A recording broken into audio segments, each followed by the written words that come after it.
풀러 신학교에서 오랫동안 크리스천 리더십을 강의했던 클린턴 박사라는 분이 있어요. 이분은 제가 아까 보여드렸던 타임라인보다 훨씬 더 복잡한 타임라인을 연구하셨어요. 그리고 그거를 많이 강의했습니다. 근데 이분이 연구한 거는 그냥 연구한 게 아니라 실제로 살았던 크리스천 리더들하고 그 다음에 성경에 나오는 주인공들을 한 5천여 명의 삶을 이렇게 정리해 본 거예요. 정리해서 나름대로 4가지로 이렇게 구분을 했습니다. 사역의 기초, 일반적 사역, 집중된 사역, 수렴 사역 이렇게 넷으로 나눴습니다.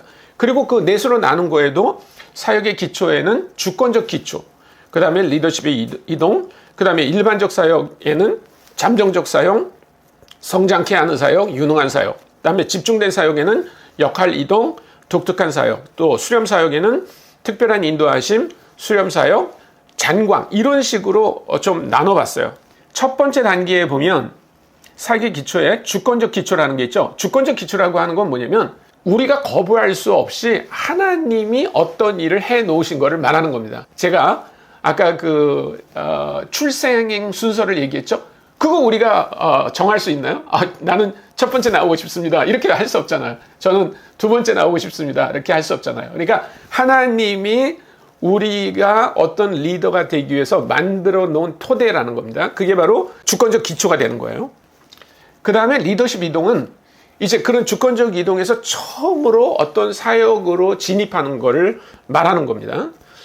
그래서 여러분들이 아마 도표를 보시면 알겠지만 거기에 13년에서 20년 혹은 3년에서 6년 이렇게 되는 거는 아까 얘기한 그 로버트 클린턴 박사님이 아까 한 5천 명의 케이스를 연구했다고 그랬죠. 그 케이스를 연구한 거를 가지고 낸 평균치입니다. 평균치. 그러니까 그 얘기는 뭐냐면 한 20년쯤 된다고 하는 얘기는 대충 우리가 고등교육을 받는 거를 말하는 거죠. 그러니까 우리가 초등학교 나오고 중학교, 고등학교 나와서 이제 대학에 갈 때쯤 되는 그런 나이를 말하는 겁니다. 그러면 리더십 이동에 들어가는 건 뭐냐면 그때부터는 이제 사회 활동을 하게 되죠. 예를 들면 일반 직장 같으면 직장을 간다든지 아니면 뭐 교회에서 뭐 교사로 섬긴다든지 아니면 어떤 직책에서 섬기게 되는 걸 말합니다. 두 번째 단계는 일반적 사역인데 이제 본격적인 사역이 들어가는 걸 말합니다. 그래서 잠정적 사역은 내가 특별히 잘하는지 못하는지 모르지만 하여튼 하나님이 부여하신 어떤 사역을 말하는 거고요. 그 다음에 성장케 되는 사역은 그 사역을 통해서 내가 리더로서 성장하는 것을 조금씩 경험하게 되는 과정을 말하는 겁니다. 잘하는 사역은 이제 그 사역을 통해서 내가 뭐를 잘하게 되는구나 라고 하는 걸 알게 되는 걸 얘기합니다. 이제 세 번째 단계에 가면은 조금 더 집중하게 됩니다. 그러니까 이 두 번째 단계에서는 잠정적 사역이라고 하는 것은 뭐 A가 될 수도 있고 B가 될 수도 있고 C가 될 수도 있고 그것이 나에게 잘 맞는 것일 수도 있고 덜 맞는 것일 수도 있어요. 그런데 두 번째 단계의 세 번째에 가면 이게 내가 잘하는 사역이라고 하는 것이 정리가 됩니다.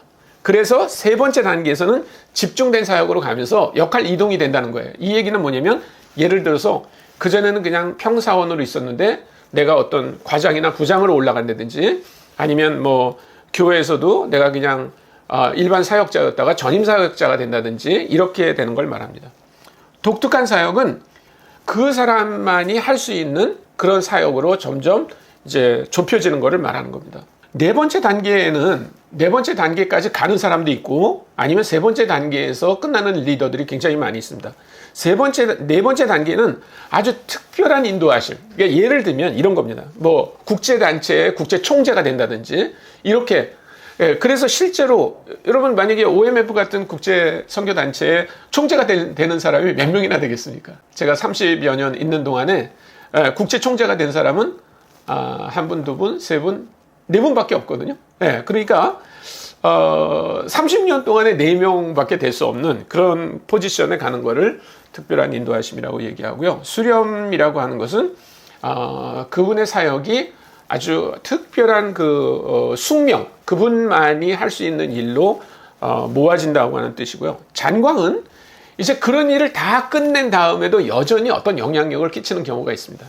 저는 그런 대표적인 분이 닥터 테일러였다고 생각합니다. 허슨 테일러의 증손자이시기도 한데 이분은 제가 OMF에 처음 조인했을 때 그 국제단체의 국제 총재로 섬기셨어요.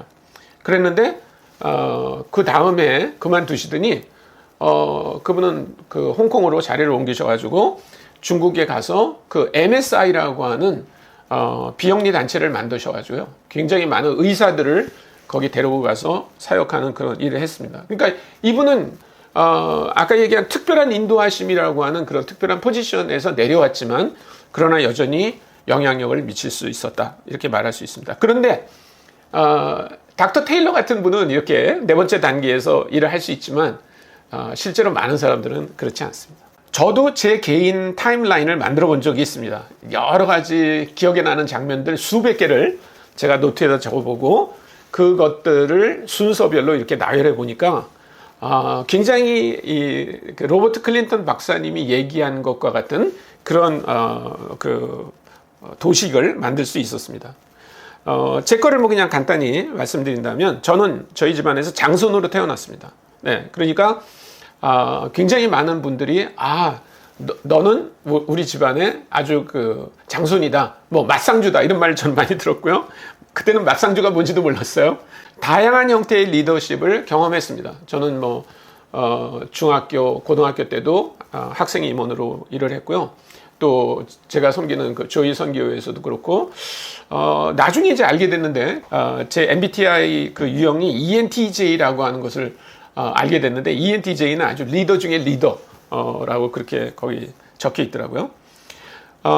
저는 공부를 마친 다음에 세무대학 교수가 됐고 그 대학 안에 있는 기독학생회를 인도했는데 이것이 제가 볼 때는 아주 굉장히 중요한 저에게 사역의 훈련이었다고 생각합니다.